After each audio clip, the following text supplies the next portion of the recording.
নমস্কার বন্ধুরা, গীতা রান্নাঘরে আবার একটা নতুন থেকে সবাইকে জানাই স্বাগত। আজ আমি আবার একটা নতুন রেসিপি নিয়ে চলে এসেছি।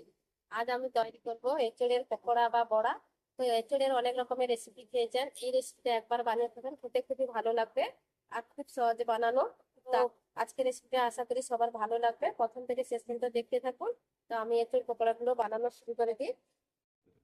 তো দেখুন, এঁচড়ের পকোড়া বানানোর জন্য আগে থেকে আমি এঁচড়টাকে সেদ্ধ করে রেখেছি। আমি বাড়িতে রান্না করেছিলাম, এঁচড় রান্না করার জন্য অনেকটা বেশি পরিমাণে কেটে নিয়েছিলাম।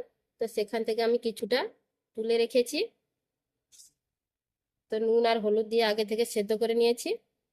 তো আপনারাও এইভাবে কেটে কেটে ধুয়ে ভালো করে নুন আর হলুদ দিয়ে সেদ্ধ করে নেবেন। আমি আগে থেকে সেদ্ধ করে নিয়েছি, তাই দেখাতে পারলাম না।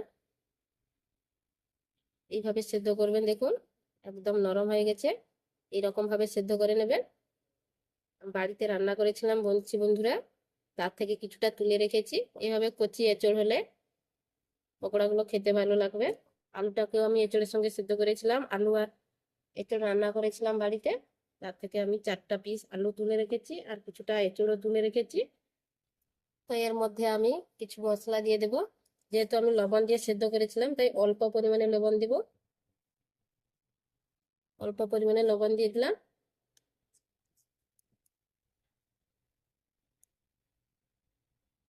এখানে পেঁয়াজ কুচি করে রেখেছি, দিয়ে দেব। পেঁয়াজ কুচিটা একটু বেশি পরিমাণে নিয়েছি, পকোড়াতে একটু বেশি পরিমাণে পেঁয়াজ হলে খেতে ভালো লাগে, তাই পেঁয়াজ কুচিটা আমি একটু বেশি করে নিয়ে নিয়েছি। একটা কাঁচা লঙ্কাও এর সঙ্গে আমি কুচি করে দিয়ে দিয়েছি। এখানে আমি দেখুন আদা বেটে নিয়েছি, আদাটা দিয়ে দেব। রসুন রসুন বাটা দিয়ে দেব। পরিমাণ মতো হলুদ গুঁড়ো দিয়ে দেব, গুঁড়ো মশলা। এটা দিলে পকোড়ার টেস্টটা খুবই ভালো হবে। এখানে আছে আমার ধনে, জিরে, 5 ফোড়ন, পানমৌরি, গোটা গোলমরিচ, একটা এলাচ আর একটা শুকনো লঙ্কা দিয়ে আমি ভালো করে ভেজে, শুকনো খোলায় ভেজে গুঁড়ো করে রেখেছি, সেটাই দিয়ে দিলাম। এই মশলাটা অবশ্যই দিতে হবে। দিয়ে দিলাম লঙ্কার গুঁড়ো, দিয়ে দিব লাল লঙ্কার গুঁড়ো, কিছুটা লাল লঙ্কার গুঁড়ো দিয়ে দিলাম। ঝালটা একটু হলে পকোড়াগুলো খেতে ভালো লাগে, তো যে যতটা ঝাল খান ততটা বুঝে দিয়ে দেবেন। অল্প করে গরম মশলা নিয়েছি, গরম মশলার গুঁড়ো দিয়ে দেবো।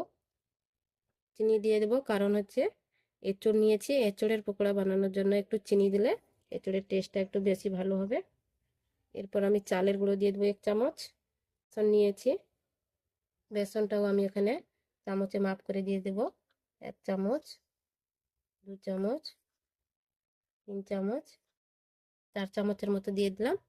আর আমি দেবো না, হাত দিয়ে আমি ভালো করে মাখিয়ে নেব।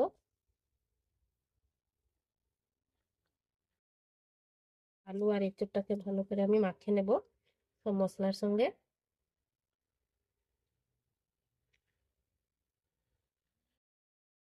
বন্ধুরা, এঁচড়ের তো অনেক রেসিপি করে খেয়েছেন, এইভাবে একবার পকোড়া বানিয়ে খাবেন, দেখবেন খেতে খুবই দারুণ লাগে, দারুণ টেস্টিও হয়। এটা গরম ভাতের সঙ্গে কিংবা সন্ধ্যাবেলায় স্ন্যাক্স হিসেবে এটা খেতে পারেন।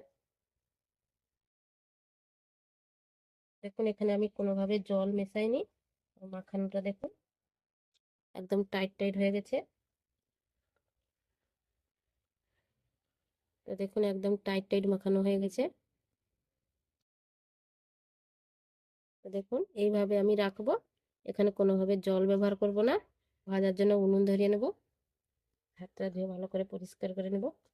উনুন ধরিয়ে কড়াই বসিয়ে দিয়েছি, কড়া গরম হয়ে গেছে, সাদা তেল দিয়ে দেবো। কড়াইতে সাদা তেল দিয়ে দিয়েছি, তেলটাকে গরম করে নেব। তেলটা গরম হয়ে গেছে, এখন আমি এঁচড়টাকে এইভাবে গোল গোল করে নেব, বলের মতো,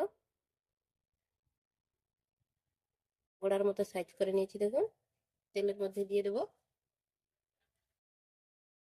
বড় একটা করে নিয়েছি।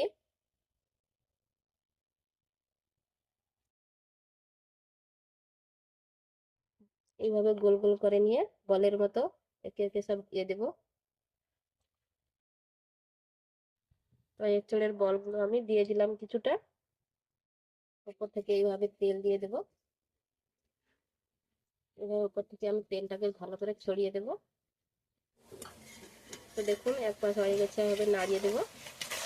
এইভাবে নাড়তে থাকবো, চারদিক ভালো হয়ে যাবে।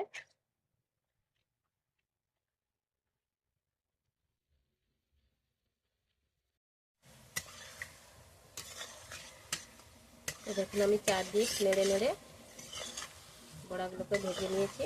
দেখতে কতটা সুন্দর হয়েছে দেখুন। এইরকম কালার রাখবো, আর বেশি লাল করবো না। তুলে নেব।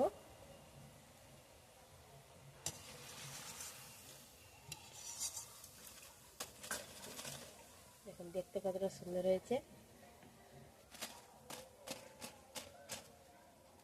একটা প্লেটে নিয়ে নেব।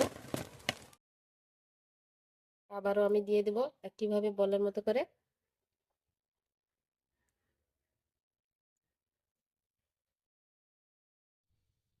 আবারও আমি দিয়ে দিয়েছি, একইভাবে ভেজে নেব।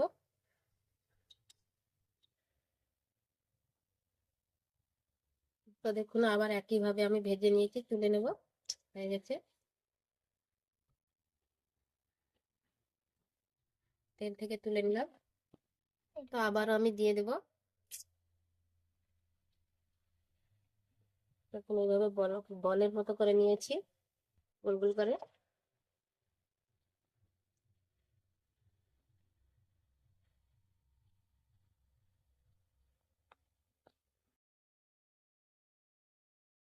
সবগুলো দিয়ে দিলাম। উপর থেকে এইভাবে তেল ছড়িয়ে দেবো।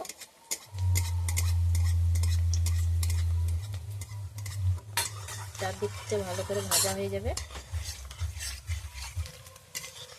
তো দেখুন চারদিক সমানভাবে ভেজে নিয়েছি, লাল লাল হয়ে গেছে। কালারটা দেখুন লাল বাদামি কালার করে ভেজে নিয়েছি, তুলে নেব। তো আমার সবগুলো ভাজা হয়ে গেল, তুলে নেব তেল থেকে। তেল ছেড়ে তুলে নিলাম। দেখুন ওটা দেখতে কতটা সুন্দর হয়েছে। সবগুলো ভাজা হয়ে গেছে, তুলে নিয়েছি। তা দেখুন বন্ধুরা দেখতে কতটা সুন্দর হয়েছে, দেখুন অসাধারণ হয়েছে, খুবই লোভনীয় হয়েছে। ভিতরটা আমি কেটে দেখাচ্ছি কতটা নরম, দেখুন ভিতরটা দেখতে কতটা সুন্দর হয়েছে। খেতে কিন্তু অসাধারণ লাগে বন্ধুরা, একবার হলেও এইভাবে এঁচোড়ের বড়া বানিয়ে খাবেন, খেতে খুবই ভালো লাগবে। এটা সসের সঙ্গে খেতে পারেন বা এমনি গরম ভাতের সঙ্গেও খেতে পারেন। দেখতে তো পুরো অসাধারণ হয়েছে। তো এঁচোড় দিয়ে অনেক রকমের রেসিপি বানিয়ে খেয়েছেন, তবে এইভাবে একবার বড়া বা পকোড়া বানিয়ে খাবেন, খেতে খুবই দারুণ লাগবে। তো বন্ধুরা আমার এই এঁচোড়ের বড়া রেসিপিটা যদি ভালো লাগে তাহলে একটা লাইক করবে, কমেন্ট করে জানাবেন কেমন হয়েছে, আর বন্ধুদের সঙ্গে শেয়ার করবে। আর আমার চ্যানেলটাকে সাবস্ক্রাইব করে আমার পাশে থাকবে নতুন নতুন ভিডিও পাওয়ার জন্য।